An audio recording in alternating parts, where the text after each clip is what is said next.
로마 바티칸 성 베드로 성당 옆에 시스티나 채플이라는 건물이 붙어 있습니다. 이곳에 가끔씩 세계의 온 이목이 집중되기도 합니다. 콘클라베 새 교황을 선출할 때가 되면 세계의 추기경들이 이곳에 모여서 회의를 하죠. 안으로 들어가면 내부는 이렇게 생겼습니다. 정면에 십자가가 보이고요. 전체가 성경 그림. 그래서 성경 전체의 내용을 요약해 놓았다 해도 과언이 아닙니다. 정면에는 최후의 심판, 최고 마지막의 장면이 있죠. 최고 처음은 어디서 출발하는가 하면은 천장에서 출발합니다. 중앙에 서서 천장을 보면 여러분 그림 아는 그림 보이십니까? 예, 좀 확대해 볼게요. 다음 보시면은 아담의 창조. 예, 이 그림이 천장에 붙어 있습니다. 그 옆에 이제 노아의 그림들도 있고요.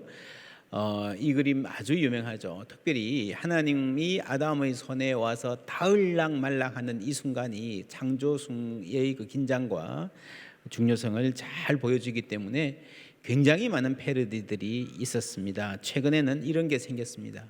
코로나 이후에 천지창조 접촉을 조심하라는 시대의 우픈 표정입니다. 여기 하나님이 있는 부분이요. 뭐와 닮았냐 사람들이 보다가 이게 인간의 뇌 같지 않는가? 비슷하게 생겼습니까?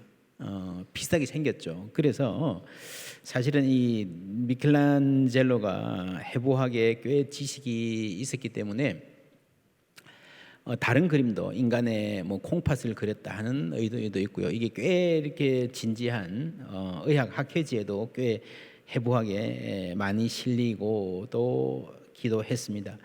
유대인 화가 사무엘 백이라는 사람이 이런 그림을 그렸습니다. 폐허죠. 아마 감옥 같기도 하고요. 전쟁으로 완전히 폐허가 된 세상인데 천지창조의 느낌이 약간 나십니까? 살짝 보이죠. 왜 이런 그림을 그렸을까? 이 사무엘 백은요, 유대인으로 폴란드와 리투아니아 왔다 갔다 하던 그런 지역에서 태어났습니다. 1939년 6살 때에 2차 대전이 벌어졌고 유대인 게토로 쫓겨가서 삽니다. 그런데 미술적 재능이 워낙 탁월해서 9살에 전시회를 열었습니다. 집단 수용소로 보내져서 고생할 뻔했는데 어떻게 가까스로 피해서 나오게 됩니다. 숨어서 살아가면서 가는데 이 가족이 전쟁 끝에 이제 완전히 자유를 얻기 며칠 전에 아버지가 죽습니다. 독일군의 총에 맞아서.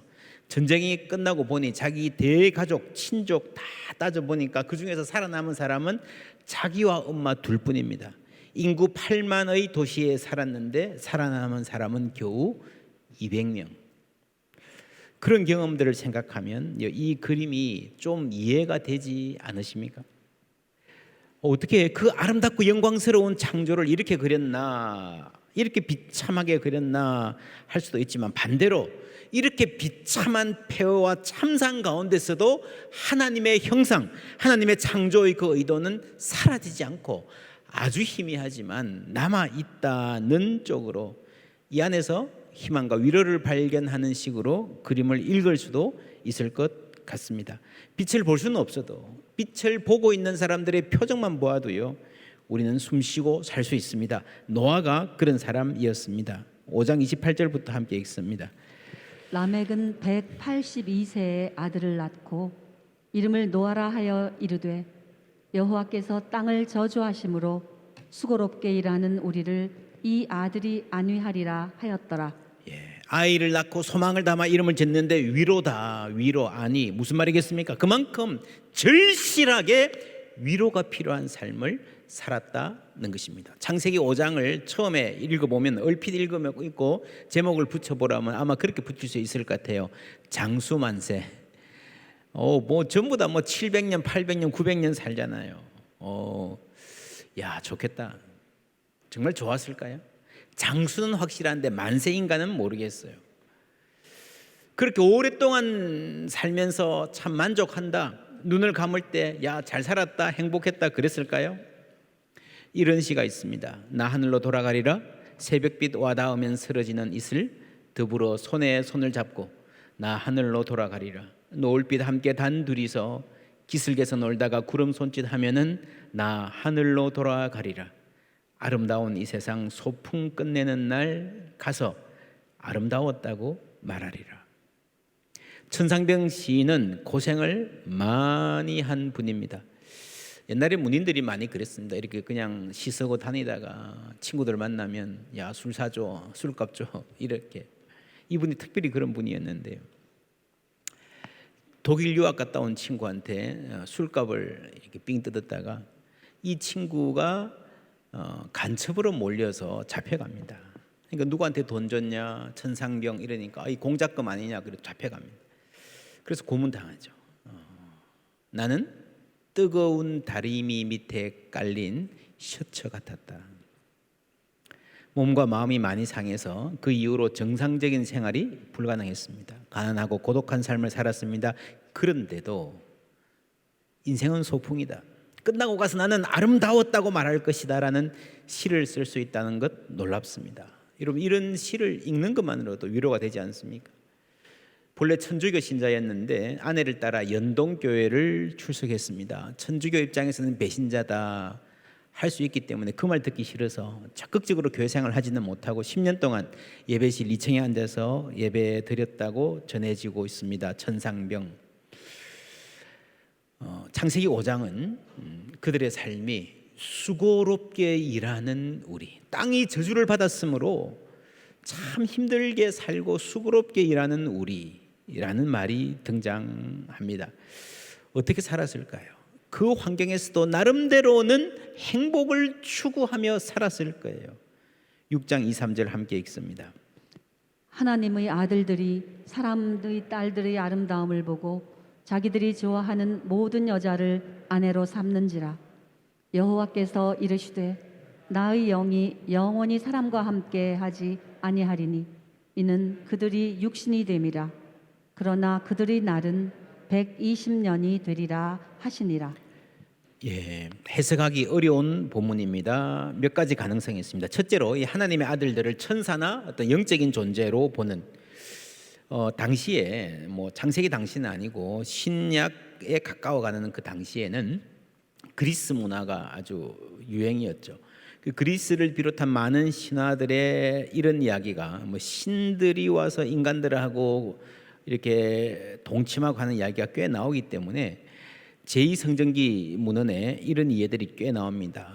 그러나 이것이 성경적인 사상은 아닌 것 같습니다. 둘째로 하나님의 아들들은 셋의 경건한 후손들이고 사람의 딸들은 가인의 후예라는 해석이 있습니다. 이게 그럴듯하게 들리지만 한글 성경으로 보면, 근데 원어로 보면요 전혀 아닙니다. 이 사람이라고 할 때 사람이 아담이거든요. 원래 아담은 이름이기 이전에 그냥 사람, 맨이라는 말이에요. 그래서 이 말이 원어로는 아담의 딸들이라는 말입니다. 그래서 이게 그냥 인간의 아들이라고 넓게 해석될 수는 있지만 이게 이 단어가 가인 계열의 딸들로 한정되어서 쓰이는 것은 대단히 어색합니다. 세 번째, 가장 유력한 견해입니다. 제가 큐티즌 생명의 삶에 성경 난제 해설을 계속해서 기고하고 있는데 8월 호에 이 견해를 제시했습니다. 여러분, 하나님의 아들을 신의 아들로 바꾸어 보십시오. 신의 아들 어떤 느낌이 됩니까? 지금 한국 사회에서 신의 아들 그러면요 사지 멀쩡한데 너무너무 튼튼한데 군대 안 간 사람들, 야 너희 아버지가 얼마나 힘이 세면 너는 신의 아들이구나 라고 하죠. 그래서 이 신의 아들이라는 말은요 종교적인 의미가 아니라 사회적인 뉘앙스가 강한 일상 용어입니다. 신의 한수, 이게 뭡니까? 하나님이 어떤 특별한 계시로 지혜를 주셨다는 말이 아니고요 그냥 기가 막힌 아이디어구나 이 말이에요. 그렇죠. 무릎을 탁 칠 만한 아이디어, 신의 한수. 이게 종교적인 의미는 없어요. 옛날에도 그랬습니다. 이게 최근에 생긴 말이 아니라 신통하다, 그죠? 귀신같이 알아맞춘다. 다 비슷한 이야기입니다. 그래서 창세기 6장 2절에 나오는 신의 아들들이라는 말은 Sons of the Mighty, 막강한 권력을 가진 힘센 사람들이라고 옮길 수 있습니다. 큰 힘을 가지고 있어서 보통 사람들은 감히 얼굴도 들지 못하고 벌벌 떠는 왕족, 귀족, 대갓집 자제들이 여자들의 아름다움을 보고 누구든지 자신의 마음에 드는 사람이 있으면 이리 와 했어요. 관계를 갖고 취하고 아내 삼고 그랬다는 거죠. 갑돌이 갑순이 예쁘게 사랑을 키워가는데 뺏어오고요, 유부녀든 뭐든 상관없이 힘이 있으니까. 여러분, 사람의 아름다움은요 하나님의 선물이에요. 그런데 이 아름다움을 보는 눈에 욕망이 섞이고 그 욕망이 통제가 안 되고 원하는 대로 할 수 있는 힘마저 있어서 그것이 죄로 이어지는 것은요, 큰 비극입니다. 대체로 내 마음에 드는 것을 마음껏 가질 수 있는 능력은 사람을 세우기보다 망치는 경우가 더 많습니다. 흥청망청이라는 말 아십니까? 옛날 연산군이 전국 팔도에 채홍사를 보내서 예쁜 여자들 불러 모았어요. 그래서 뽑혀서 대궐로 들어온 여자들을 흥청이라 불렀습니다. 그 장녹수가 흥청 출신이었죠. 후에 후궁이 되어서 국정농단의 주역이 됩니다.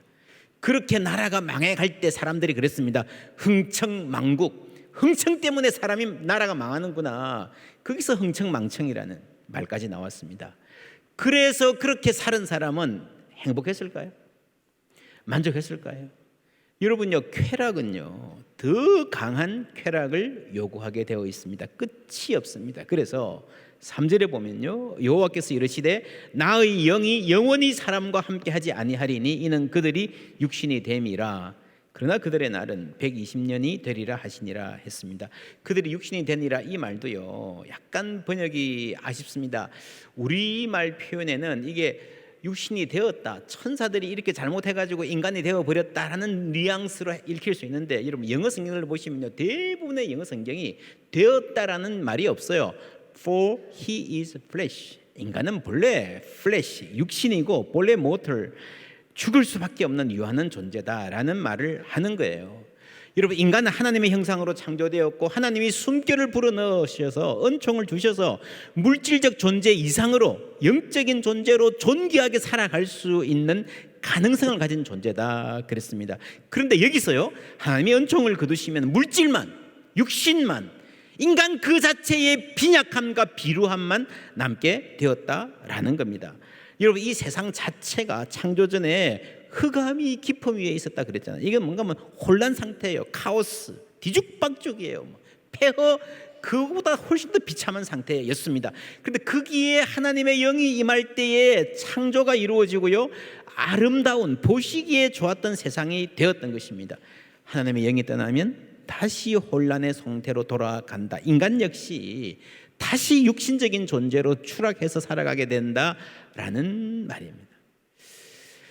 지난주일에 그렇게 말했습니다. 에덴에서 쫓겨나고요, 하나님의 얼굴을 상실하고 그러면서 물질적인 존재로 서로를 물질처럼 대하는 그런 존재로 살아가게 되었다는 것입니다. 여러분, 그렇게 해서 잘 살 수 있을까요? 행복했을까요? 인간은 본래 영적인 존재로 창조되었기 때문에요, 영적인 갈망이 있습니다. 그게 채워지지 않으니까 잘 살 수 없습니다. 그래서 인간은 자신이 원하는 것을 충족해도, 원하는 걸 다 웬만큼 할 수 있는 힘을 가져도요 더 불행하게 인생을 마치는 것 같아요. 여러분 주위에 보세요. 자기 하고 싶은 대로 다 하고 사는 사람들 잘 사는지. 여러분, 인생 의미 없다 그러고요 탈선하고 하는 사람들이 그런 사람들 중에 훨씬 더 많습니다. 하나님의 영이 떠난다, 참 안타까운 일입니다. 여러분, 하나님의 영이 우리 가운데 계신데 인간의 죄악이 점점 강해지면요 하나님이 불편해지시는 거예요. 부모님이 아들 집에 가 있습니다. 근데 그 아들 집이, 가정이 이렇게 오손도손 잘 사는 게 아니라 막 싸우고 언성 높이고 집어 던지고 깨어지는 소리 나고, 그럼 부모님이 마음이 편하겠습니까? 에베소서 4장 30절 말씀 함께 읽습니다. 하나님의 성령을 근심하게 하지 말라. 그 안에서 너희가 구원의 날까지 인치심을 받았느니라. 우리가 창세기의 말씀, 하나님의 영이 함께 있지 아니할 것이다, 이 말을 우리는 그리스도인들의 입장에서 읽을 수 있어야 됩니다. 이게 과거의 어떤 특정 시점의 사실에 뿌리를 두고 있지만 과거의 일 자체를 밝히는 것이 우리가 창세기를 읽는 목적이 아니고, 오늘 우리가 어떤 상태에 있고 어떻게 살아야 할 것인가. 여러분, 그 안에서, 성령 안에서 너희가 구원의 날까지 인치심을 받았다, 인치셨기 때문에요 성령은 우리와 함께 계신다는 겁니다. 떠나지 않으신다는 거예요. 그런데 성령이 우리와 함께 계신데 여러분, 근심할 때가 있습니다. 근심할 때가. 내가 좀 부족해도, 내가 좀 청결하지 못해도, 아들 내외가 막 시끄럽게 부부싸움해도 부모가 당장 일어나서 집 나가버리지 않는 것처럼 성령은 우리 가운데 계십니다. 그러나 걱정하신다는, 데살로니가 전서 5장 19절에 성령을 소멸하지 말라 그랬습니다. 불을 꺼버린다는 거죠. 여러분, 성령이 계시지만 그리스도인들도 성령이 계시지 않은 것과 별 다를 바 없는 삶을 살 수 있습니다. 영적인 감각도 메마르고 예배에도 그냥 몸만 와 앉아있고 이웃을 불쌍히 여기는 마음도 없고 죄의식도 없고 부끄러운 일을 하고도 부끄러운 줄 모르고요. 성경은 너희 몸이 하나님의 성전인 줄 알지 못하느냐 그렇게 말합니다. 바울 사도가 언제 이런 말을 한지 아십니까? 음란에 대해서 경고할 때, 성적인 타락에 대해서 경고하면서 너희 몸을, 다른 죄는 몸 밖에 있지만 이 성적인 죄는 몸 안에 있다는 거죠. 여러분, 그래서요, 사람이요 더러워지고 인간의 판단이 흐려지고 하나님과의 관계가 끊어지게 되는 겁니다. 다윗이 죄를 지었습니다. 간음 그리고 폭력. 여러분, 이 창세기 6장에 나오는 그대로입니다. 그대로 반복되는 거예요. 간음과 폭력, 그리고 회개했을 때에 다윗이 드렸던 기도, 시편 51편, 주의 성령을 거두지 마옵소서. 아는 거예요. 내가 죄짓고 음란하고 살인하고 사는 동안에 이전에는 그렇게 생생했던, 이전에는 그렇게 강력했던 성령의 임재가 희미해졌고 근심하고 계시고 불이 꺼졌다는 걸 자기가 아는 거예요. 죄로 인해서 성령의 함께 하심이 소멸된 삶의 피폐함 가운데서 드리는 기도입니다. 2절 말씀을 공동역으로 보시면 하나님의 아들들이 그 사람의 딸들을 보고 마음에 드는 대로 아리따운 여자를 골라 아내로 삼았다. 야훼께서는 세상이 사람의 죄악으로 가득 차고 사람마다 못된 생각만 하는 것을 보시고 왜 사람을 만들었던가 싶으시어 마음이 아프셨다. 야훼께서는 내가 지어낸 사람이지만 땅 위에서 쓸어버리리라. 공연히 사람을 만들었구나. 사람뿐 아니라 짐승과 땅 위를 기는 것과 공중의 새까지 모조리 없애버리리라. 공연히 만들었구나 하고 탄식하셨다. 그러나 노아만은 뭐라고요? 하나님의 마음에 들었다. 눈에 보이시죠? 사람들이요, 대부분의 사람들은 자신의 마음에 드는 대로 행하고 살았습니다. 권력이 있는 사람들은 훨씬 더 강하게 그렇게 했습니다. 그러나 노아는 하나님의 마음에 들었다. 분명한 대조가 되고 있습니다. 우리 성경에는 그러나 노아는 여호와께 은혜를 입었더라. 여러분, 이게요, 신구약 성경 통틀어서 우리가 은혜를 참 좋아하고 중요하게 생각하는데 은혜라는 말이 나오는 첫 번째 대목입니다. 근데 이 은혜가 뭔가 굉장히 쉽습니다. But Noah found favor in the eyes of the Lord. 눈에, 하나님의 눈에 예쁘게 보였다는, 하나님이 예쁘게 봐주셨다는 겁니다. 여러분, 그런 사람이지 않습니까? 뭘 하는 거 보면요, 꼭 잘해서가 아니라 그냥 예뻐요, 기특해요, 장해요, 잘 봐주고 싶어요. 그게 은혜라는 겁니다. 은혜는요, 하나님이 잘 봐주시는 게 은혜예요. 어떤 집에 며느리가 시집 갔는데 음식을 할 줄 몰라요. 뭘 끓여서 이제 부모님, 시부모님 대접해야 되는데 간을 도저히 못 맞추겠어요. 내어놓으면서 하는 말이, 아버님, 짜면 밀고 싱거우면 땡기세요 그랬대요. 무슨 말입니까? 내가 이 끓였는데 이게 국인지 찌개인지 나도 모르겠다. 알아서 드셔. 그렇게 하는데 시부모가 어떻겠습니까? 잘 봐줬겠습니까? 그 놀라운 게요, 그런 며느리도 이쁘다, 기특하다, 귀엽다 봐주는 시부모들이 있더라고요. 반대로 참 잘하는데, 최선을 다해서 했는데 막 사사건건 트집 잡고 막 야단치고 그런 시부모도 있더라고요. 여러분, 어느 쪽이십니까? 여러분, 딸이 시집 가면 어떤 집에 시집 갔으면 좋겠습니까? 하나님은 어떤 부모님이신 것 같습니까? 하나님 우리를 이쁘게 봐주기를 원하시는 하나님이신 줄 믿습니다. 그게 여러분 Gracious God, 은혜의 하나님. 9절 10절 세 번역으로 함께 읽습니다. 노아의 역사는 이러하다. 노아는 그 당대에 의롭고 흠이 없는 사람이었다. 노아는 하나님과 동행하는 사람이었다. 노아는 셈과 함과 야벳 이렇게 세 아들을 두었다. 하나님이 보시니 세상이 썩었고 무법천지가 되어 있었다. 예, 지금 성경을 너무 지나치게 문자적으로만 읽으면 안 됩니다. 의롭다, 흠이 없다. 완벽한 사람 어디 있어요? 여러분 노아도 실수 많이 했는데. 근데 여러분 이거는요 하나님이 이쁘게 봐주는 거예요. 하나님이 잘 봐주는 겁니다. 여러분 자녀가 어디 가서 남의 집에서 일을 한다든지 하면 가서 뭐라 그랬겠습니까? 우리 아들 잘해요. 이렇게 했습니까? 아니잖아요. 잘 봐주세요. 그렇죠? 그게 은혜예요. 그게. 뭐 교회가 은혜의 공동체라는 말은요 서로 잘 봐준다는 겁니다. 여러분 판단하면요 나를 세우면요 여기서 살아남을 사람 아무도 없어요. 서로 잘 봐주시는 공동체 되기를 주님의 이름으로 축원합니다. 옆에 분에게 여러분 눈 보시고 한번 말씀해 주시겠습니까? 잘 봐주십시오. 잘 봐주십시오. 잘 봐주십시오. 여러분 가족도요 다른 무엇보다 서로 잘 봐주는 은혜 있는 가족 되기를 주님의 이름으로 축복합니다. 여기서 노아가 의롭고 흠이 없다는 말은요 대조하는 거예요.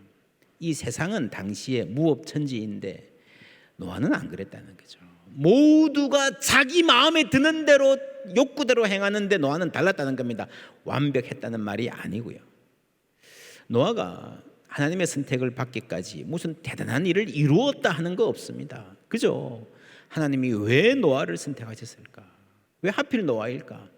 하나의 힌트가 있다면 노아는 하나님과 동행하는 사람이었다. 요것뿐입니다. 하나님과 동행하는 사람. 5장에 또 이 단어가 나옵니다. 5장 21절부터 함께 읽습니다. 에녹은 65세에 무두셀라를 낳았고 무두셀라를 낳은 후 300년을 하나님과 동행하며 자녀들을 낳았으며 그는 365세를 살았더라. 에녹이 하나님과 동행하더니 하나님이 그를 데려가심으로 세상에 있지 아니하였더라. 여러분 1000년 가까이 살았는데요. 그 사람이 직업이 뭔지, 어디 살았는지, 돈을 얼마나 벌었는지, 무슨 상을 받았는지, 무슨 기업을 일구었는지 없어요. 단 한마디, 그는 하나님과 동행하는 사람이었다. 이런 우리가 평생 살고 주님 앞에 갈 때에 이 세상에서 이런 이름을 얻었으면 좋겠습니다. 우리 할아버지는, 우리 어머니는 하나님과 동행하시는 분이었다. 여러분 이 족보 전체의 핵심이 그거예요. 아담의 7대 손 에녹이 하나님과 동행했고 10대 손 노아가 하나님과 동행했고 그 사람이 하나님께 영광 돌리고 사람들에게 위로가 되었다 하는 이야기입니다. 데살로니가 전서 5장의 말씀 함께 읽습니다. 예수께서 우리를 위하여 죽으사 우리로 하여금 깨어 있든지 자든지 자기와 함께 살게 하려 하셨느니라. 그러므로 피차 권면하고 더 서로 덕을 세우기를 너희가 하는 것 같이 하라. 예수님이 우리를 위해 죽으신 것은요 함께 살기 위함입니다. 깨어 있든지 자든지 두 가지 의미가 있다 그랬죠. 뭡니까? 우리가 밤이나 낮이나 그러나 또 하나는요 이게 잔다라는 말은 죽는다는 말이에요. 내가 의식이 있고 깨어있는 이 순간이나 내가 이 세상 떠나든지 언제나 하나님과 함께 한다. 이 말은요 살아도 죽어도 주님과 함께 한다는 말인데 여러분 결국 이렇게 살면 우리가 살아서 하나님과 동행하면요 사실은 사나 죽거나 큰 차이가 없어요. 살아서 주님과 동행하고 죽으면 하나님 품에 안기는 줄 믿습니다. 에녹이 하나님과 동행하더니 하나님과 데려가시더니 세상에 다시 있지 아니하더라. 이거 뭐 육체적 죽음을 맞이했다는 말인지 아닌지 우리는 몰라요. 그러나 중요한 것은 하나님과 동행하는 사람에게는요 죽는 게 별 차이가 없다. 할렐루야. 이 세상에서 하나님과 동행하다가 죽으면 하나님 품에 안기는 거예요. 깨어있든지 자든지 하나님과 함께 있는 거예요. 이게 데살로니가 전서 5장인데 4장에 이런 말이 나옵니다. 그리하여 우리가 항상 뭐라고요? 주와 함께 있으리라. 그러므로 이러한 말로 서로 위로하라. 노아의 때도 위로가 필요했고요. 초대교회 때도 위로가 필요했습니다. 오늘도 마찬가지입니다. 서로 위로하라. 여러분 세상 사람들이 다 그런 것 같아요. 수고롭게 일하는 우리, 늘 환난과 고난에 시달리는 우리, 존재의 기반이 흔들리는 우리, 그냥 괜찮게 사는 것 같아도요, 다 뼈아픈 고민이 있고 잠 못 이루는 밤이 있습니다. 이 교회가 우리 서로가 서로에게 위로가 되기를 주님의 이름으로 축원합니다. 하나님 우리 사랑방들의 은혜 주셔서 모일 때마다 이 말로 서로 권면하고 진리를 나누고요, 서로 위로하는 은혜 주셨으면 좋겠습니다.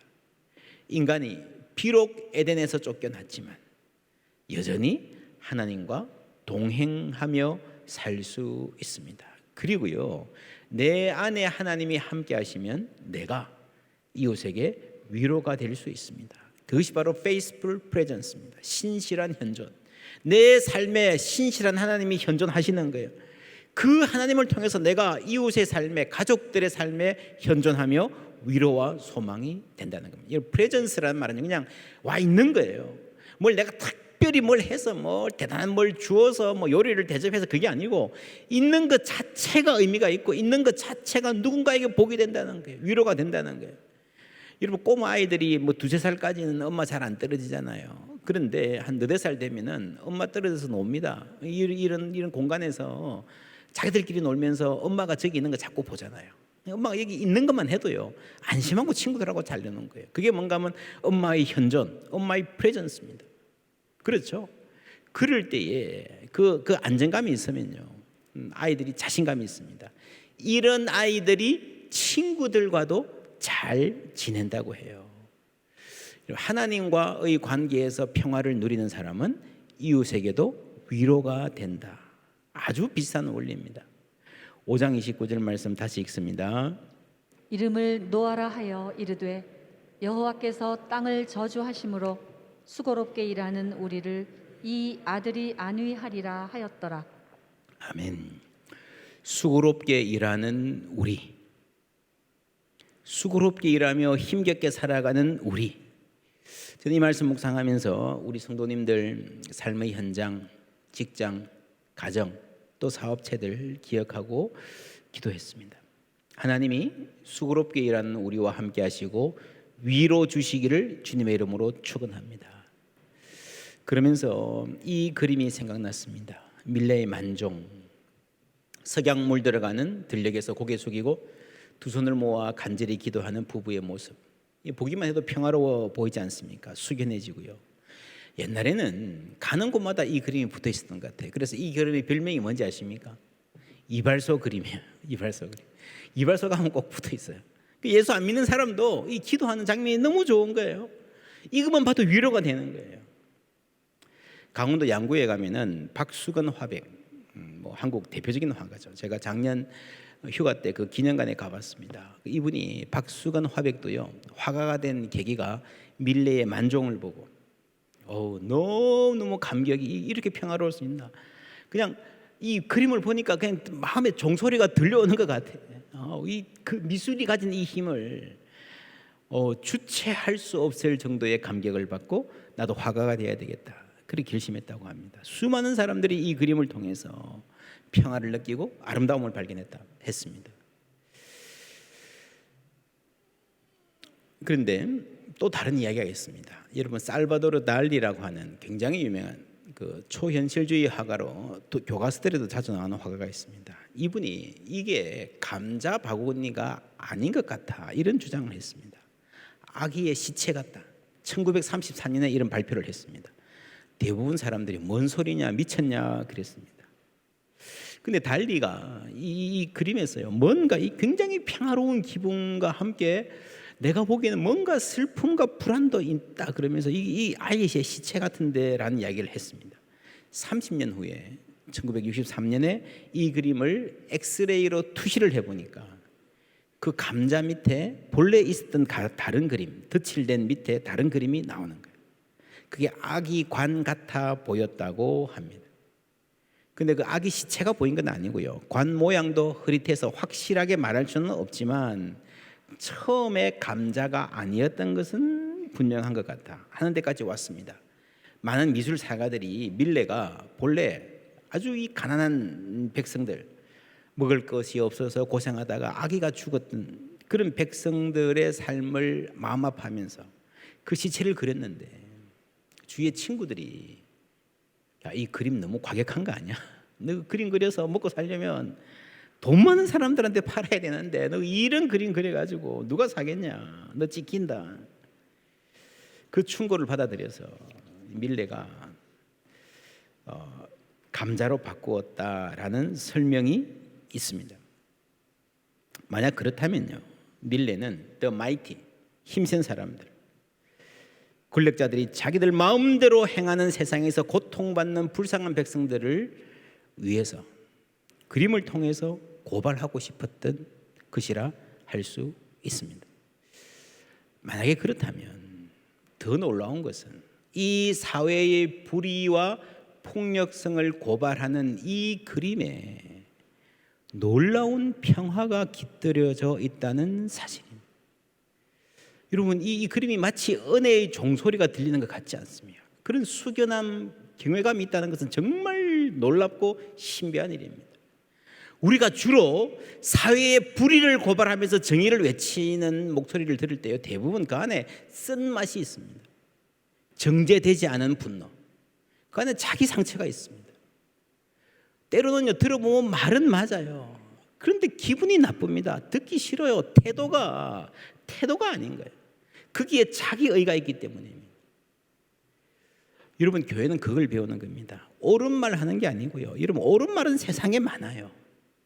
그 옳은 말을 사랑으로, 겸손과 온유로 말하고 행할 수 있는 겁니다. 그걸 배워야 돼요. 그럼 어떻게 배웁니까? 노력합시다. 좀 도움은 되지만 여러분, 그게 쉽지 않습니다. 겸손과 온유 몰라서 못합니까? 은혜가 있어야 될 줄 압니다. 여러분, 사람이요, 은혜가 메마르면 까칠해집니다. 그 까칠함에 누가 상처받습니까?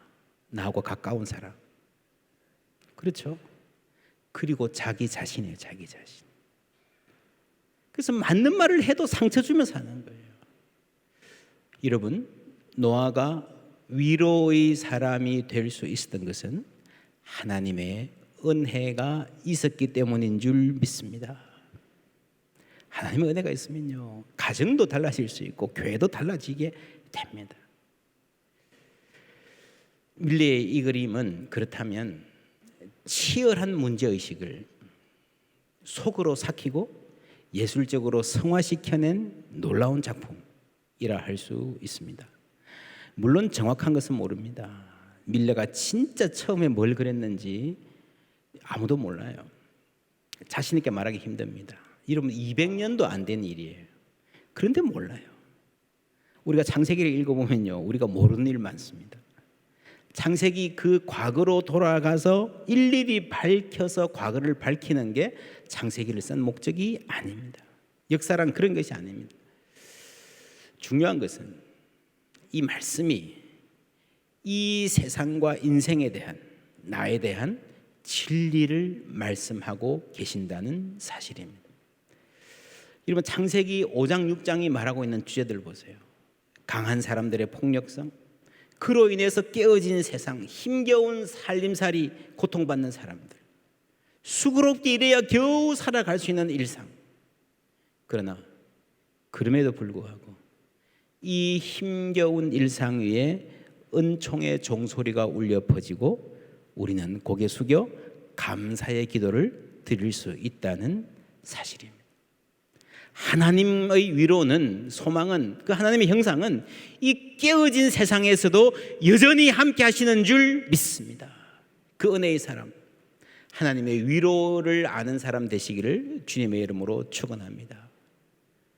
그럴 때에 이 부부가 고개 숙여 기도하는 모습으로 수많은 사람들이 위로를 받듯이 우리가 살아가는 모습만으로도 누군가가 위로를 받는 은혜의 역사가 이어질 줄 믿습니다.